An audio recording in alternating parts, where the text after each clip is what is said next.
এই কেকটা ফার্স্টে আমি টিচার্স ডের জন্যই বানাচ্ছিলাম, কিন্তু হঠাৎ করে আমাকে একটা দিদি ফোন করে বলে যে তোমার কাছে একটা কেক পাওয়া যাবে এখনই। আমি বললাম হ্যাঁ পাওয়া যাবে, কারণ টিচার্স ডে যেহেতু অনেক কেকই ছিল আর এই কেকটার কোনো রকম ডিজাইন দেয়নি কাস্টমার, পরের দিন নিত।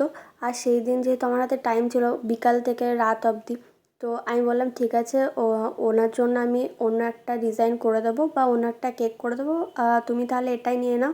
তো বললো ঠিক আছে যেটা আছে ওটাই আমাকে দাও।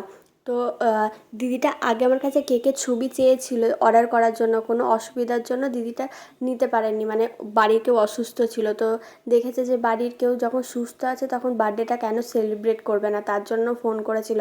আর দিদির মেয়ে নাকি বলেছে আমি ওই দিদিটার কাছ থেকেই কেক নেবো। থ্যাংক ইউ বনু এটা বলার জন্য। তো দিদিটা একটা খুব সুন্দর রিভিউ দিয়েছে, মানে ফোন করে রিভিউটা দিয়েছে, তাই আপনাদেরকে আমি শোনাতে পারলাম না। আর এই হ্যাপি টিচার্স ডেটা না আমি এটার উপর ম্যাচ করে হ্যাপি বার্থডে লিখে দিয়েছিলাম। তো আপনারা বলুন কেমন লেগেছে।